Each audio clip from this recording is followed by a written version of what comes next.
اللہ نے ہر انسان کے ساتھ ایک محافظ فرشتہ پیدا کیا ہے، اور اگر وہ محافظ فرشتہ انسان کے ساتھ نہ ہو، شیاطین انسان کو ویسے مار ڈالیں، انسان کو قتل کر ڈالیں اگر اللہ نے حفاظت کے لیے فرشتہ معمور نہ کیا ہو۔ یہ انسان کے دشمن ہیں، اور انسان کو شیاطین راہ مستقیم سے ہٹانے کے لیے دن رات کوشیں۔ پھر یہ اتنا مکار دشمن ہے، ہر ایک کو ایک لاٹھی سے نہیں ہانکتا،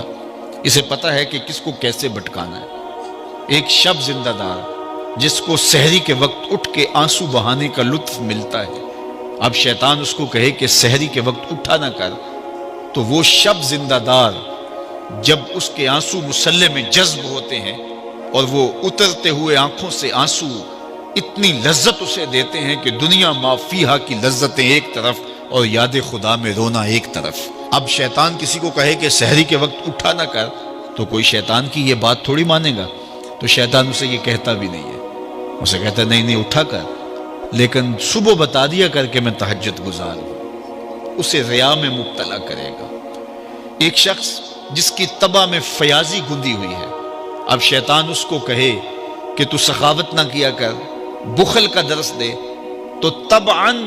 جو سخی شخص ہے، جس کی فطرت کے اندر فیاضی ہے، تو وہ شیطان کی اس بات کو تو نہیں مانے گا۔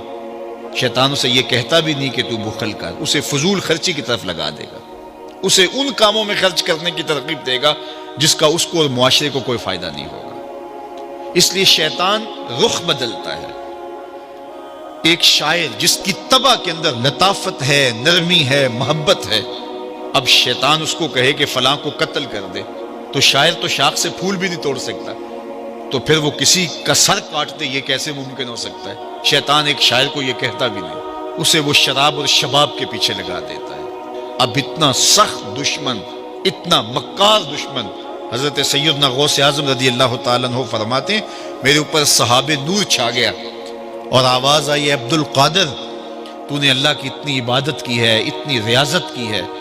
کہ شریعت کا ہم تمہیں اب مکلف نہیں رہنے دیتے، اور اب تو نماز نہ پڑھے اور دیگر اعمال نہ کرے تو تجھے کوئی پکڑ نہیں، میں تیرے اوپر ایسے راضی ہو گیا ہوں۔ تو ایسے بادل سے آواز آئی، کہتے مان میرے دل میں خیال آیا کہ اگر عبادت کا مکلف نہ ہونا ہوتا تو امام الانبیاء صلی اللہ علیہ وسلم سے بڑھ کر کون اللہ کا مقرب تھا۔ حتی تتورم قدمہ، حضور جب نماز پڑھتے اور اس قدر لمبا قیام کرتے، حضور کے مبارک پاؤں سوج جاتے، لیکن ان کو تو کہا گیا وَعْبُدْ رَبَّكَ حَتَّى يَأْتِيَكَ الْيَقِينُ، انہیں تو کہا گیا کہ آخری سانس تک اللہ کی عبادت کرنی ہے، تو میں کون ہوں کہ مجھے کہا جائے کہ تو اب عبادات کا مکلف نہیں رہا، کوئی بات نہیں ہے۔ تو کہتے ہیں میں لا حول ولا قوت الا باللہ پڑھا تو وہ جو مجھے نور نظر آ رہا تھا وہ سیاہی میں بدل گیا، تو وہ ابلیس تھا جو اس رنگ میں مجھے بھٹکانا چاہتا تھا۔ کہا عبد القادر اس مرتبے پہ پہنچے ہوئے کتنے لوگوں کو میں نے گمراہ کر دیا، تیرے علم نے تجھے بچا لیا۔ تو میں نے کہا ظالم، میرے علم نے مجھے نہیں بچایا، میرے اللہ کے فضل نے بچایا۔ تو کہا پھر بچ گیا ہے، کئی میں نے یوں لوٹ لیے۔ تو اتنا مکار دشمن ہو جو ہمارے اوپر مسلط ہے اور دن رات کوشاں ہے ہماری متاع عمل لوٹنے کے لیے، متاع ایمان لوٹنے کے لیے، تو پھر مجھے بتاؤ کہ ہم کیا غافل ہو کے بیٹھیں گے؟ ایسے ناپاک وجود کا مقابلہ کوئی آسان ہے جو ہماری متاع عمل لوٹتا ہے، متاع ایمان لوٹتا ہے، ہمیں عمل کرنے نہیں دیتا، کریں تو وسواس ڈال رہا ہوتا ہے، کرنے تو ریا میں اور تکبر میں مبتلا کر کے، عجب میں مبتلا کر کے کیا ہوا عمل بھی لوٹ لیتا ہے۔ مجھے بتاؤ یہ کوئی جو ہے وہ سوکھا کام ہے کہ ہم مقابلہ کریں؟ اب ماہ سیام میں روزے سے بھوک بھی کاٹتے ہیں، اور قرآن مجید کی تلاوت اور دیگر معمولات کے لیے ہمیں تنہائی بھی میسر آتی ہے، اور اسی طرح ہمیں روزے سے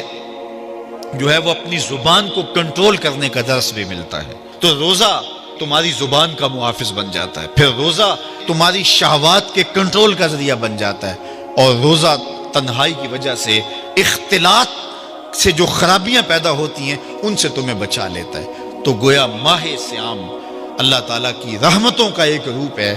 اور یہ ایک مہینے کا تربیتی کورس ہے جس کے ذریعے سے ہم اپنے باطن کی صفائی کر سکتے ہیں اور اندر کی غلاستیں، اندر کے میل کو چیل مٹا سکتے ہیں۔